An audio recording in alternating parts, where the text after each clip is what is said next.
Hi, everyone. Welcome to another exciting episode of the Thrive Careers podcast. My name is Olajumoke Fatuki. Today's episode is a very special one.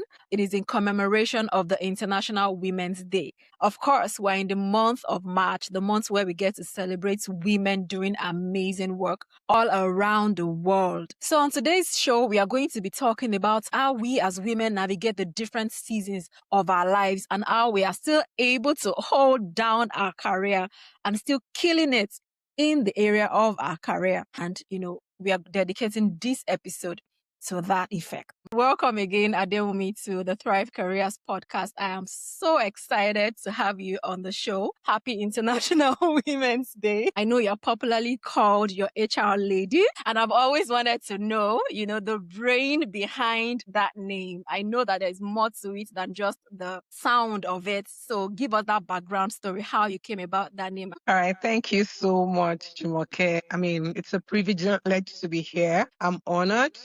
And yes, the International Women's Day to you too. Thank you. All right, so a bit about me. My name is Adewunmi Alphonso, an HR professional, a business leader, a coach, a career coach, and I have worked across the industry in the last decade, basically handling end-to-end of HR and also coaching both leaders and employees at large on how to basically build a great place to work and to have a thriving career. Outside of my professional life, I'm a wife, I'm a mom to two amazing boys, and I mentor, I coach, I counsel, and the like. So to your question, the name your HR lady, how did it come about? So several years ago, I'll typically coach business owners, leaders, guide them through their people issues. And a friend of mine was talking to me and he said, when he shared an idea with one of his friends, the person asked him, who gave you this insight? And he was like, oh, I have this HR lady. She's my HR lady. Anything people, she's my God. And that feedback, it just stuck with me. Like, okay, so being a personal counselor, a coach to employees, business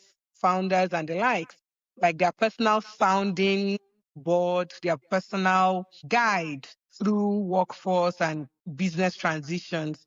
And that was how it stuck and it became a thing. Amazing, amazing, amazing. I love it. I always like to hear those background stories because it then makes that name to have a new meaning. So you had two babies in 1 year. You resumed from mat leave and found out that you were pregnant again. Two questions in one. When you discovered that, how did you honestly feel? And two, what were you mostly afraid of in that moment? All right. Thank you. I think this is like maybe the first formal session I'm sharing this experience, right? So Amazing. I just had a baby, first baby, career woman. My career had been going well, got married, had a baby, and the whole excitement, everybody was excited at work. I was working in a big FMCG. Then everything was great. I resumed back from maternity leave. Maternity leave was 4 months. So I resumed back Okay. to work, all pumped, excited to get back in. I had more of guys in my team. So I couldn't just wait to be back with energy to be sure I've not missed anything and all of that. Anything?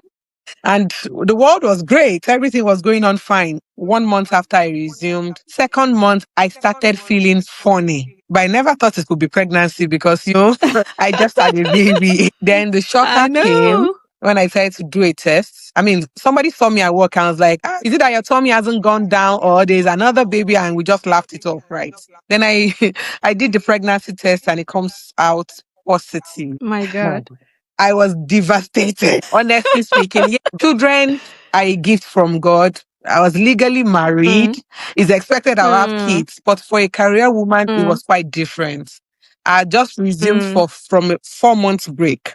And how do I begin to explain that I'm back at work with another pregnancy? So a lot of things were going on in my mind. First, yes, the impact on my body, but absolutely that did not bother me as much as the impact on my career. Because how do I explain back to back, I'll be away for 4 months in each year? You are even present the entire year as a woman. You have stiff competition with the male. You have baggage to carry. You're married. You have so many things going on with you biologically. Now imagine I will be away 4 months the previous year, 4 months the following year. And that's even for me. For the organization, to them, it feels like Exactly. 8 months of them paying salary with no ROI. So I had a lot of things going on in my head. Was I going to miss the next promotion? And for somebody that was a high flyer before babies came, I was really worried. Hmm. And it didn't make it any easier that I first had to go and tell my boss. And she herself, the look on her face was worry for me. So it was just so lots. Like, will I lose my place in the talent pool? Would this slow me down career wise?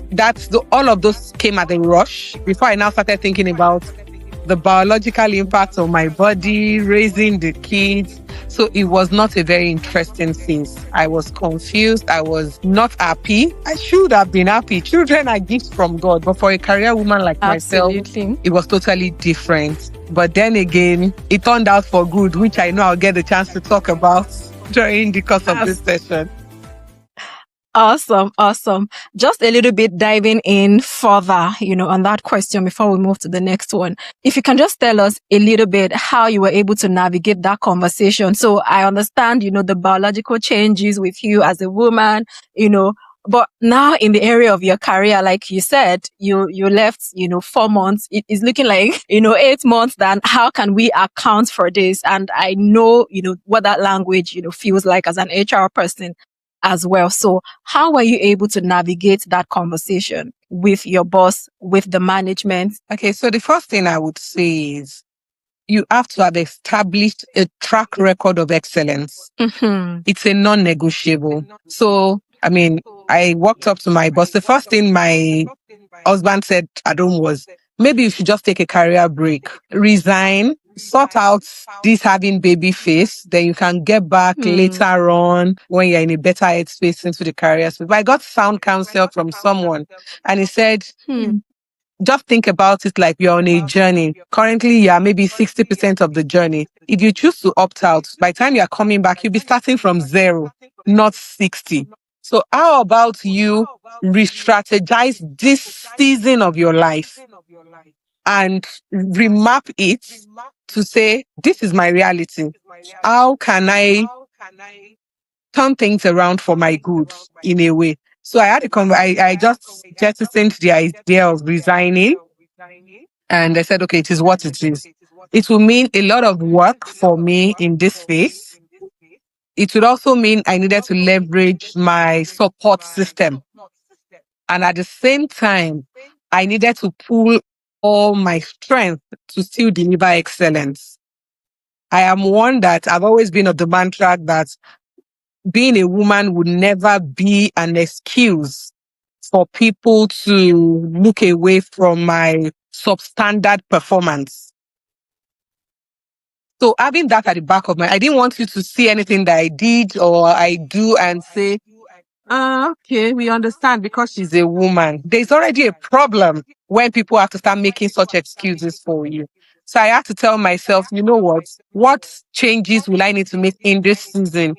And how do I use this season to the best of my advantage or luck? So I had a conversation with my boss to say, this is the situation I found myself. I'm still ready to give you my very best. I will show up. I'll do quality work, but this is the reality I'm facing. My boss was surprised, but because she knows the level of excellence I deliver on the job, and even with the first baby while I was pregnant, I will still show up with maximum quality in terms of the work that I put out. So all she just said was, this is going to be tough, but I know you. I know your track record.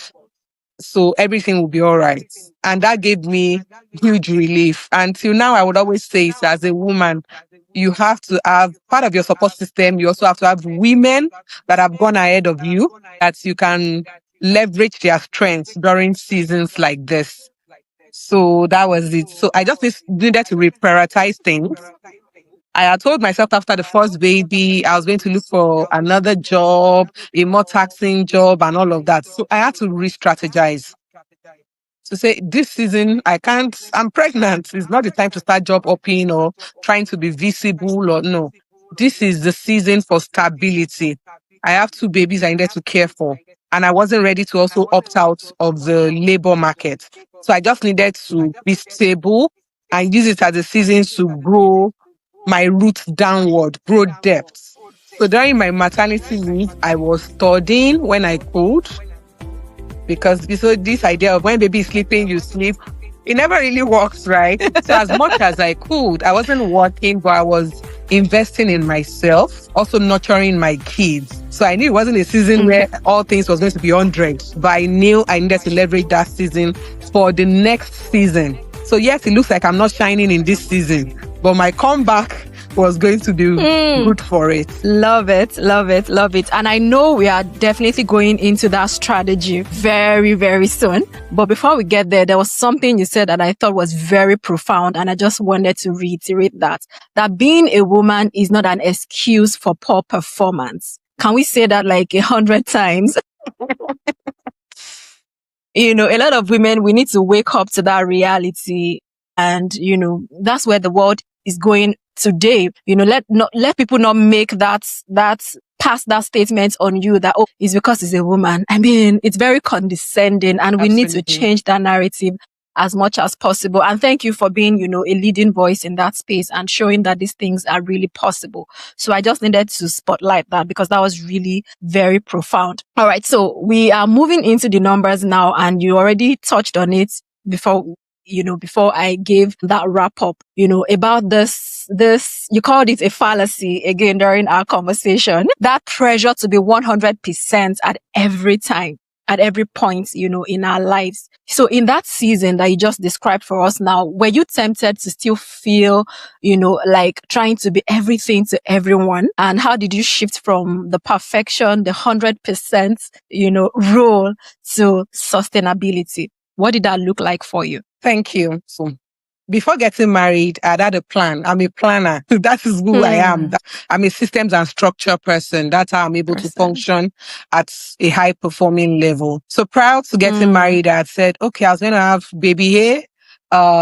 1 year into my marriage, then I'll wait it out maybe year 4, year 5 before baby 2 comes into the system so that I could grow. My career could grow at the pace in which I was nurturing my kids and all of that. And when life hits me in the face, like I had 2 babies that in the same year, in 12 months, I had popped out 2 LD babies. That meant my whole plan was going to change and things turned around.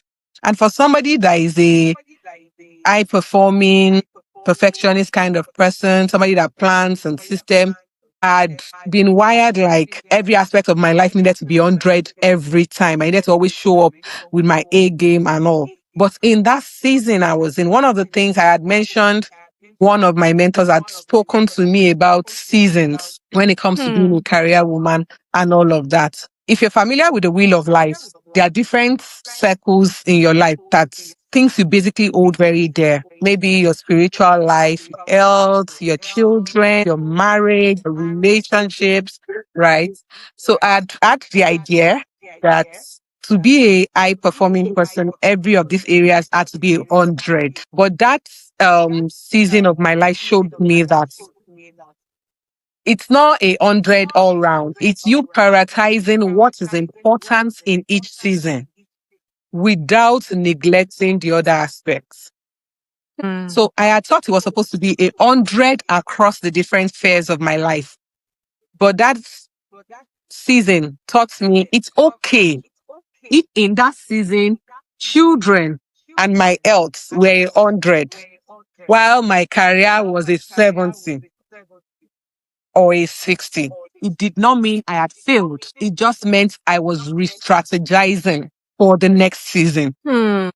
Because in reality, if my health wasn't fine, if my kids wasn't fine, there's no way I was going to be able to bounce back even in subsequent seasons to come. So the first thing is to get that mindset clear that you are not failing because of this season you are in. And for some career women, it might not be kids. It might be a season of maybe you've just been laid off and another job isn't coming. You are used to being a high flyer and life happens, you lost your job. and another one isn't coming in the immediate, it doesn't mean you have failed. It doesn't mean you have stopped being a high performing woman. It just means you are in a season and you need to re-strategize and use that season to your advantage. Because whether you like it or not, that season is either going to serve as a catalyst for your next season, or it's totally going to ground you and there'll be no moving forward. So it's up to you. So that season of me having two kids, I understood it for what it was. And I was able to get clarity that in this season, this is priority.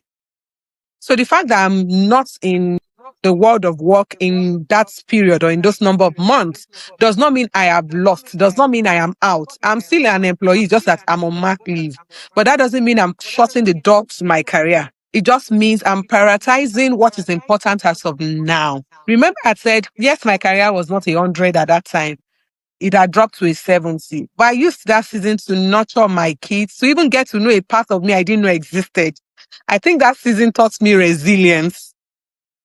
And when I find people, maybe founders talking to me now to say, I feel my business is going to pack up or this is going to happen, somehow I always say, from my experience, this is a season, and how you handle this season determines the next phase. So it helps me build resilience. Whatever your business or your company is going through, there's a coming back, depending on how you handle this current season. So that was the period, that maternity period was the time when I said, when I'm back at work, what was the next phase of my career? What do I want it to look like? That was the season I started researching, crafting my visibility strategy. I told myself I wanted it to be like, I just resumed from mat leave and everybody's asking, what happened? Did you birth something else apart from a child? That was literally what was in my head, that this baby, I birthed a baby, but I also birthed purpose. So that was what was in my head. But remember, priority was being healthy, mentally, physically, and my kids being okay. So at that time, I had friends getting new jobs, relocating to other countries, and I was stuck with two babies. But I didn't feel bad because I had gotten, I said clarity on what that season is about. Two, prioritizing, knowing what takes the front seat in this season. So I didn't feel bad. People were getting promotion. I didn't feel bad because I understood where I was in that time. So I didn't shut it. It was a whole lot. I mean, I had two babies who wake up in the middle of the night, cry. I mean, they were both under one. So it was a lot.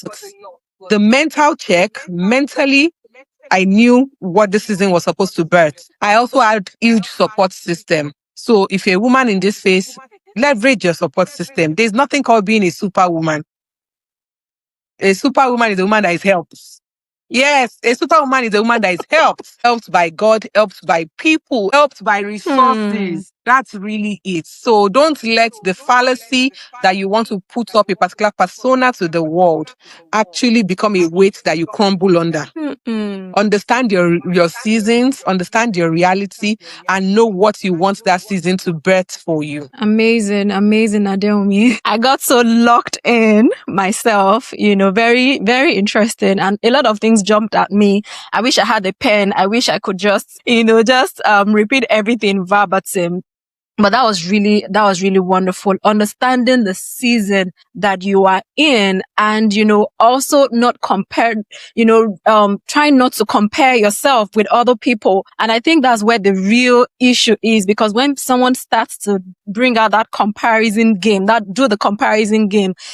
this person we graduated together, this is where they are, this is where I am. That's when you start to put that unnecessary pressure on yourself. And if there's something that I heard you say, and which for me is how I'll perfectly describe the, not to avoiding the 100% pressure, is giving yourself grace.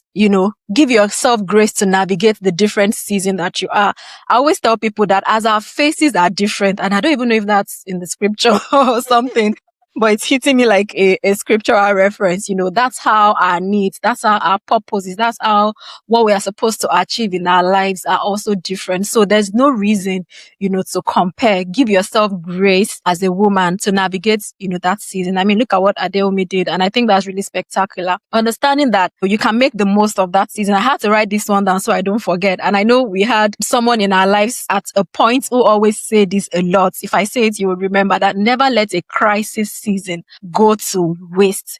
There is Absolutely. there is an amazing energy that comes from that season that you are in, especially if you've realized that it's a season, it's a phase. And Mm, that's something I wanted to also say.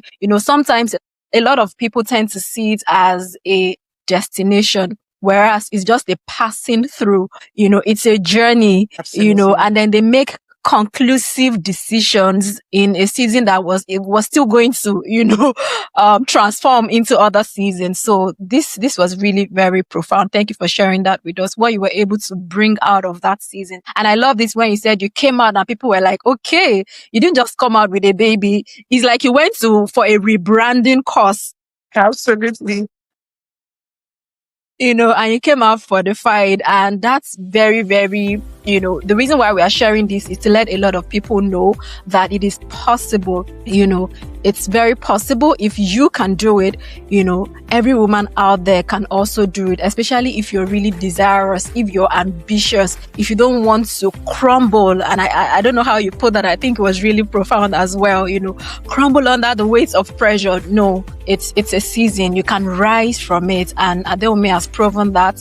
A lot of women have been able to prove that as well. And you can also do it. So yeah, let's move on in our conversation today. And you've also sort of referenced it as we were talking, in our previous questions, how you made a decision, before even getting married, how you were going to. Okay, and I think you already said what the big word is, the fact that you are a planner, someone who, leans on structure and all of that. So I don't know how to ask that question, because I know that the question is going to be, for some people, they don't even know until they get into those things, and then that's when they now start to, okay, so it's like a reactive approach. But what you had was more like a proactive approach. You already planned it ahead. Of course, life happened, but it was still easy for you to lean on the structure. Exactly. Because there was something there, that you could lean on. So my question is, what prompted you to really make that deliberate decision early in your marriage to prioritize stability, over visibility and career movement? Again, like I said, you already sort of hinted about it, but let's go, more deeper into it like that. Did you ever feel like you were falling behind at those points? And what did that decision ultimately produce for you? All right. So as women, our lives are probably more seasonal than the male counterparts, right? So I'd always known I was going to get married. I'd always known I wanted to have kids. And I was also in tune with the reality of birthing a life or lives and the expectations. So if this is something you desire, you have to really take your time to understand the end to end what this means.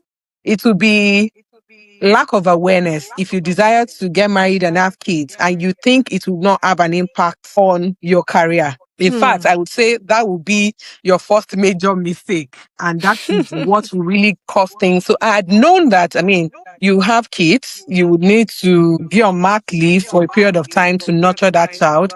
Even though, no matter how effective you are, after going back to work, your child will have to visit the hospital for immunization, for one or two things. So they would need you, particularly in the first 1 year after you give birth to this child.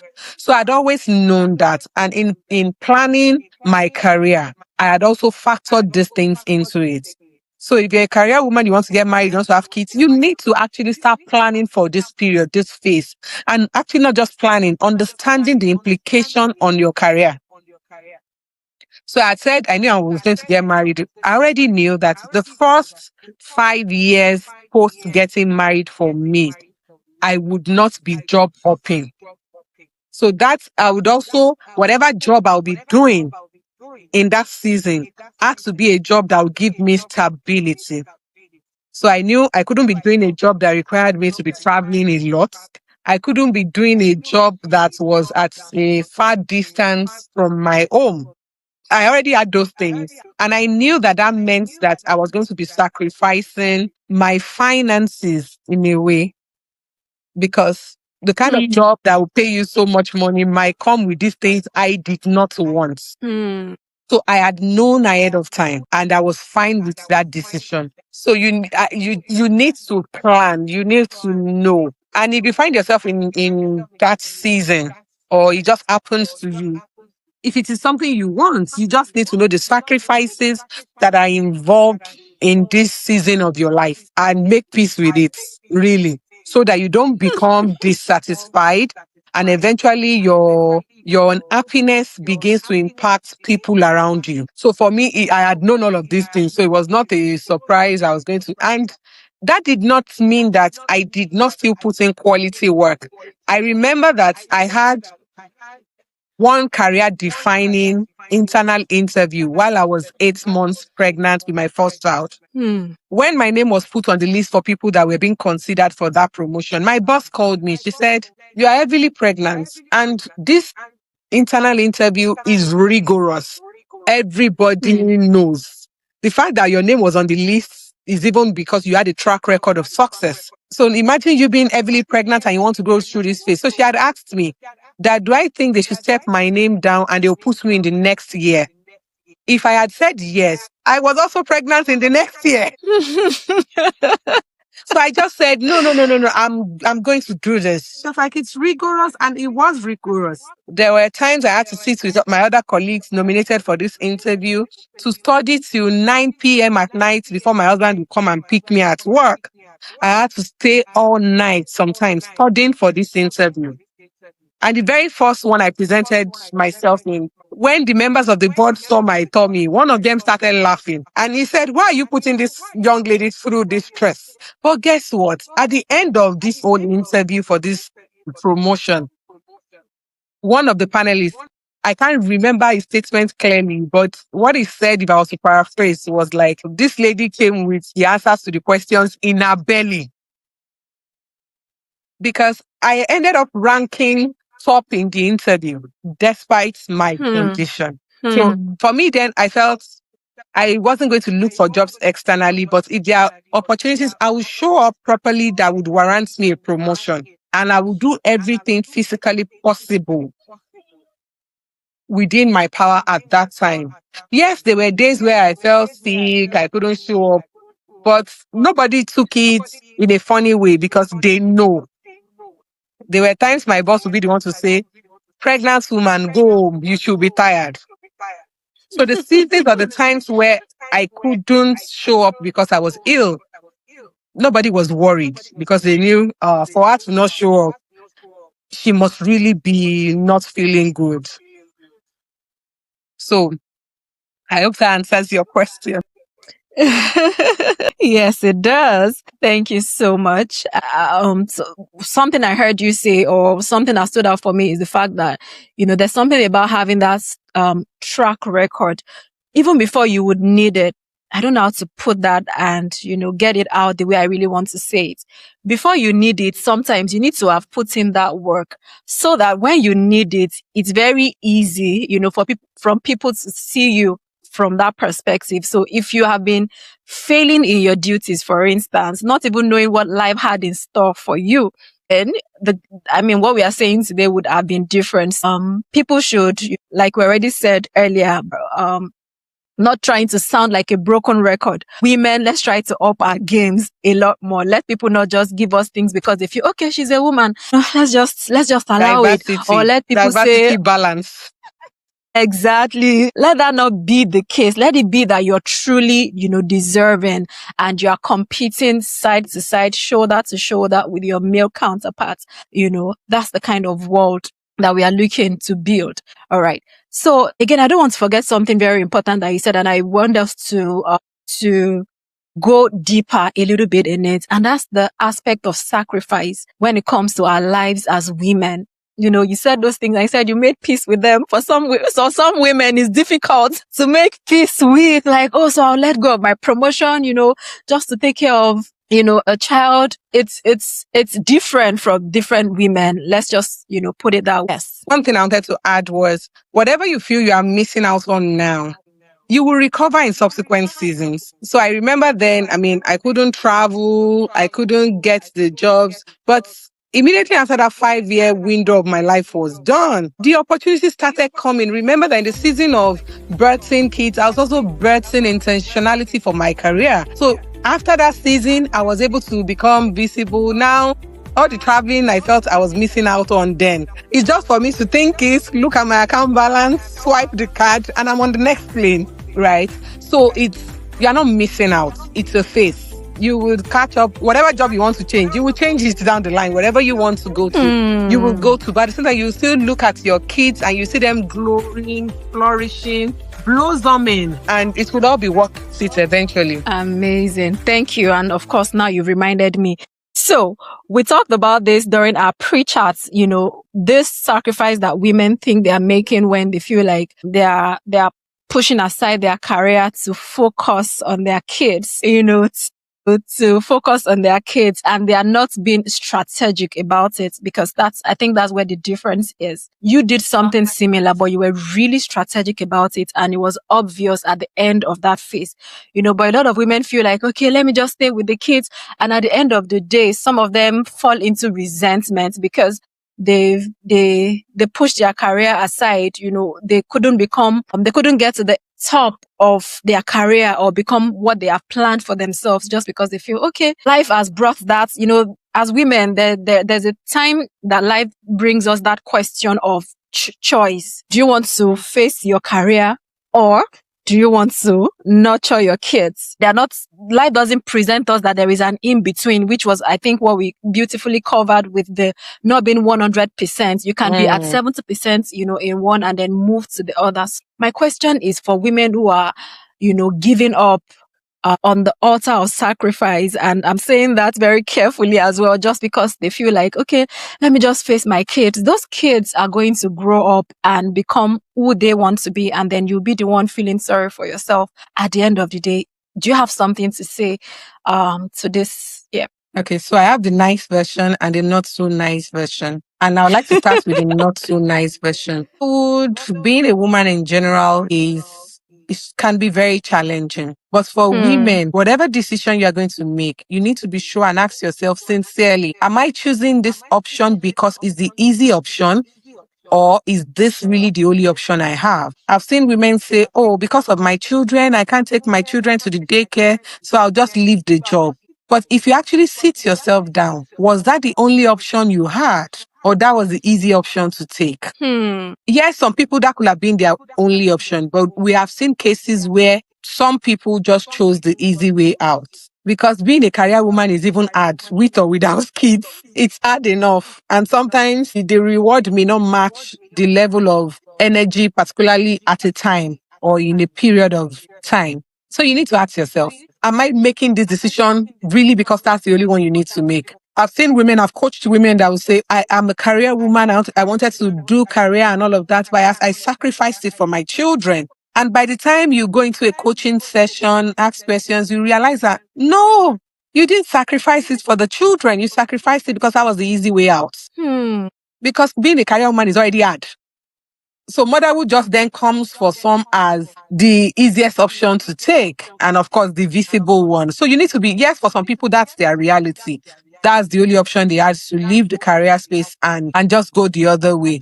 But for some, they could have managed that season. Like in my case, I wasn't changing jobs. That's why the fact that I knew I could at that time to make more money, to become more visible, to grow my career, to accelerate things for myself.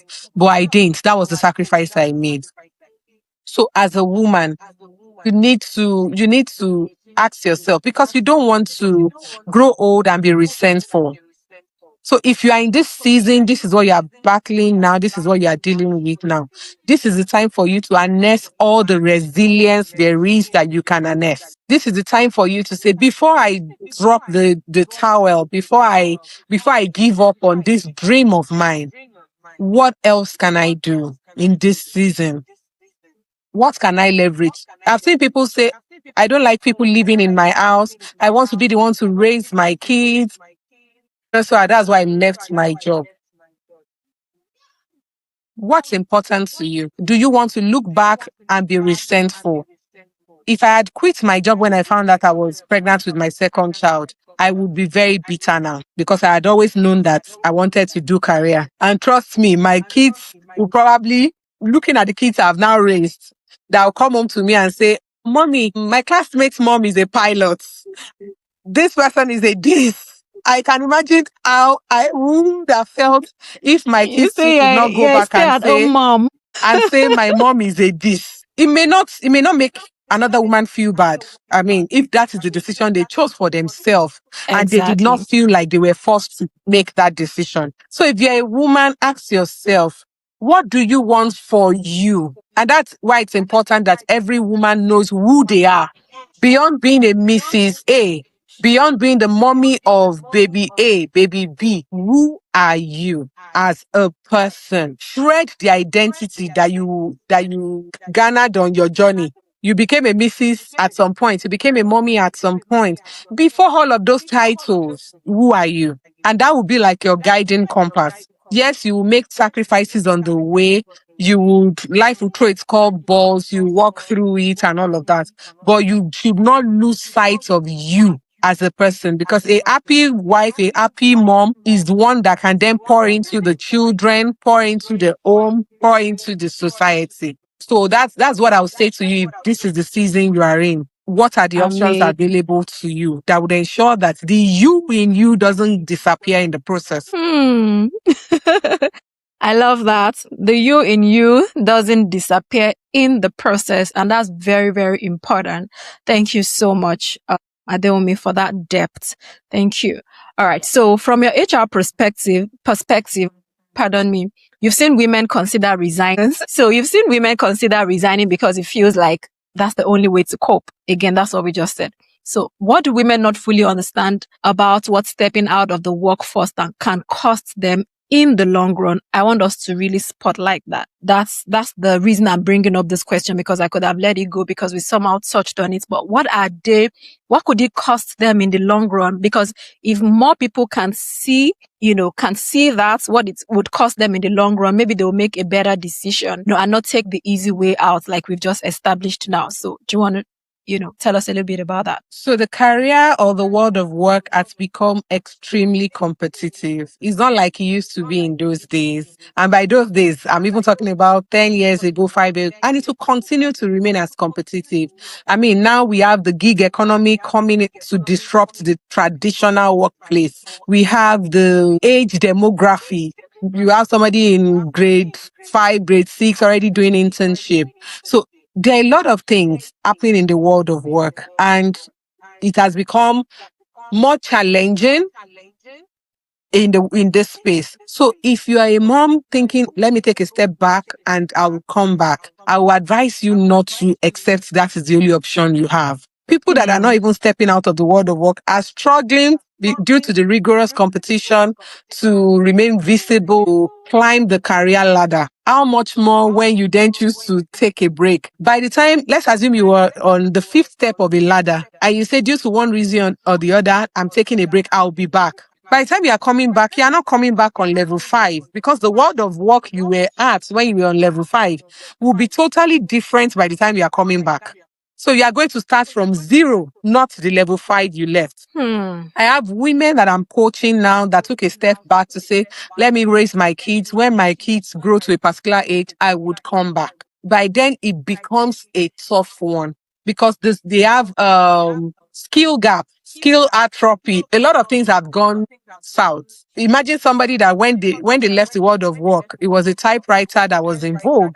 Trying to come back now, it's going to be very difficult. Aside from it being difficult, the competition, you are putting out vacancies for roles, the job description, the job evaluation, you already have thousands of people that are qualified for the role. So before you are even being given consideration, it will take a while, and that one will further dampen your morale. You are better off remaining in a race, even though you are not first, second, third, but you are in the race. You are better off than standing out and trying to join the race when everybody had gone way ahead of you. It will cost you so much, man. That's why a lot of women are now unable to just come back, and they then move to maybe business or doing other things, which is okay if that is what you want to do. But if that is not what you want, a lot of women were forced, they'll tell you that was the lemon life gave to them. I'm coaching a number of women now that are trying to get into the world of work. It's difficult. Yes, they are trying to put in the work. They are showing up in coaching session, But by the time I'm even explaining, you need to be visible, career search, they can't keep up. The same things that were roadblocks for them that made them leave the world of work are still there. So the kids that you left the world of work for then, they will still be your children, even when they are married. I mean, I still call my parents when I'm overwhelmed. You would not stop being a mother 10 years after. Yes, the realities might differ, but those responsibilities would always be there. So if you can leverage all the support you can get and stay in, pending when you are then able to adjust and find your reading, than you opting out and trying to climb again. So that would be my advice to you. Thank you. Thank you. So let's talk about what that support looks like in practical terms, for women who are at that verge. Because like you said, you're coaching a lot of women, as you were speaking out, I remembered one woman who attended one of my sessions that I facilitated. And, she's trying to get back into the workforce. She feels very rusty. And we had to start, all over again, look at her LinkedIn profile that she hasn't touched in years. It's just a whole lot. And I just feel like let's help a lot of women right now. So what does that seeking for help look like in practical terms? What should they be looking out for? Should they sign up for coaching sessions? What does that look like for them? All right. I think the very first thing I always start with is get clarity. The fastest way to get clarity is seek coaching. A lot of people feel like coaching is expensive, but trust me, you are better off running fast and in the right direction than running fast in the wrong direction. You will come back. So when a lot of people just wake up to say, a lot of women say, I want to go back into the world of work, you find people, the first thing they'll do is hurriedly pick up a master's degree form, hurriedly do this, no, you need clarity. You need somebody that would sit with you and do an assessment of where you are, where you want to be, and then hold your hand in crafting an action plan to fill the void of the gap that exists between your current and your future, which is what coaching does. So don't worry. It ends up becoming a waste of money. Like in the country I'm in, a lot of women, when they want to go back into the system, I don't know who amplified that advice to them. I don't know. But I just realized the first thing they all do is they pick up a master's form. And they expend a lot of money, resources, energy. Then they come back to, I was told to do a master's, I've done it, yet the job isn't coming. Because that wasn't the first step to be taken. Sure. So if you are in that situation, you need to sit with a career coach. Because sometimes the job market you left and the job market of now, not even sometimes, it's the reality. The job market you left and the job market we have now are two different worlds. And before you jump into solutions, you have to know what the diagnosis is or are. So you are applying the right medication, and that is what a coach will do for you. Amazing. Some, you might even totally need to change career path, totally need to come up with something that will fit into your current lifestyle.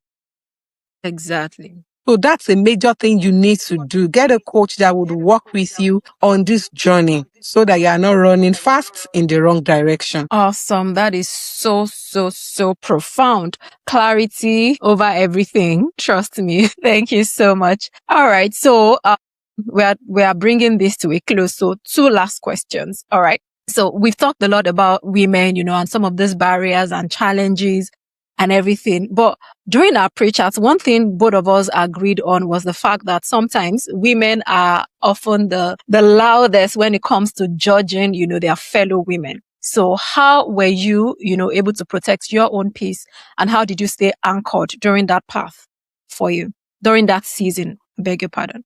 All right. So that is what it is. And in this month of March, one thing I always say is the Women's Month in March. Yes, we have lots of themes for International Women's Day and the likes. And most times it feels like we women are preaching to the men, like each for equal, give to gain, and all of that. But sometimes these things are even to ourselves, because I have realized that women are more judgmental of each other than we think. You expect that a fellow woman like you would understand what you're going through and not judge you and all of that. But we've realized that can be different sometimes. But whatever season you're going through, the first thing you need to do is surround yourself with women that are empathic, probably women that can understand what you're going through. Because the counsel you get per season determines how that season pans out for you. I remember then that when I was considering maybe I should resign, even my own biological mom agreed because I Supported the mean, notion. I'm a daughter and she saw how stressed I was. So she just wanted to do anything to just make sure her child, she's fine, she's okay. And if that meant Mm, leaving the job, that's okay. And I remember I was talking in recent years and she was like, she's so grateful to God that I did not take that decision to leave the world of work. Like imagine. each time she thinks about it, she just always says, thank God for these girls' wins because I'll probably not have gotten back into the space because guess what? Oh, 1 year you get back. You probably not. People will tell you, wait, let your child crawl. Wait, let your child start school. Okay, just wait for your child to be 10. Then there's really nothing you're going back to. So we women, we need to extend support. I mean, currently I work with another woman that she experienced something similar to my own journey. And I understood because I had been in a position and I was able to give the required support. So whether you have experienced something similar to what that woman is going through or otherwise, extend support. If you're a woman and you walk up to me and say you want to leave the world of work, I'll counsel you to see if there are other options you can take. But if there's none, if that is all you can do, I will equally extend my support to you. Right. And that is what we need to do. But for you as a woman, reach out. I know a couple of women now that have been talking to me. In fact, I have a chat with one of them after this call that she just had the baby. She's finding it difficult to stabilize. So having someone like myself around, she will just chat me to say, how did you navigate this? What did you do? I'm feeling like a bad mother, having to leave my child to go to work. How do you overcome such feelings? And Guilt. I'm able to be a sounding board to say your mom guilt would always be there. But one thing I always tell myself is I am doing it for my children. I'm giving them practical example of what is possible. Life will always throw curveballs at you. Motherhood sometimes, and those sacrifices might look like the curveballs, but it can be so many other things. How resilient can you be in the face of these challenges? And that is the message I'm preaching to my children. When they need me to show up at school events, I would show up. But each time I also sit them down to explain to them and make sure that they understand. So as a woman, lend support to other women. If you are going through a journey, also look for women that have gone through seasons that you are in so that you can leverage on their strengths. They can also tell you what practical steps they took and that worked for them during that season. Awesome. Awesome. Thank you so much, Adewunmi. So this brings us to our final question for the day. How are you feeling right now? Great. I like talking about women and career. So thank you so much for this amazing conversation. You have no idea how many women we have helped just by sharing these things, because if more people like you, like myself, can come out and share these stories, how we've been able to navigate those journeys, maybe another time I would also get to share my own journey as well and still show up. I think it's going to liberate a lot of women, and I'm happy that we are putting this together to help, fellow women. All right. So our final question for today is, if you could speak directly, so this is just bringing it all together, think of it like your final takeaway, right? So if you could speak to the ambitious woman who is listening to this episode right now, the one who feels tired, who feels behind, who feels unsure, what would you say to her? You need to just continue to show up. Trust me, every woman that you're seeing out there on the forefront shattering glass ceiling probably feels exactly the way you feel right now, but you really do not know because you are seeing them at the zenith. And I remember sitting next to a woman that I really look up to on the board, powerful woman in the country I'm in. And this thing they say, elevator pitch, and I wasn't looking to pitch anything. I just wanted to ask her, does it get easier as you go up? And she looked me in the eyes and said, Adewunmi, it doesn't get easier, but I'm showing up for women like you to show you what is possible. And that blew my mind. It doesn't get easier. She used examples like she's still anxious when she's going for speaking engagement. She said, but she would show up in those rooms and you would not know it. So she made me realize that whatever I think I'm feeling, because I feel I'm at this level, will probably never go away. It will probably always be there. But you are doing it for the women that are coming behind you, for the women that are looking at or looking for somebody to show them what is possible. And that is why you cannot afford to quit. You just have to continue to show up. If I had packed my bag and just left the world of work and all of that to say, 2 babies in 1 year, never heard it before, it's not going to happen, I'm done, I'll probably not be on this podcast. Absolutely. But I am here and able to share some of these things that has worked with you because I stayed resilient in spite and regardless of what was going on in that season. So the next generation coming is waiting on you that you're listening to me to write your story, to show them what exactly is possible. So you're painting a picture, you're telling a story for the world that is coming. And that world includes your children, the wives of your children, and so many other people. So ask yourself, what story do I want to tell? Wow, that was inspirational. What life would your story tell? That's amazing. And there's no better way to round up this conversation, that on that note. Thank you so much once again, Adewunmi. We called you, you answered, and you showed up. Thank you for sharing your very inspiring story with us. So I know that a lot of people would also like to connect with you based on this conversation. They would like to interact with you. So I'm sure the DM is probably open right now. You're ready to take on more. So please tell us, how can people reach out to you after now? And all right. So you can reach out to me via my LinkedIn profile, Adewunmi Alphonso. The Alfonso is Alphonso.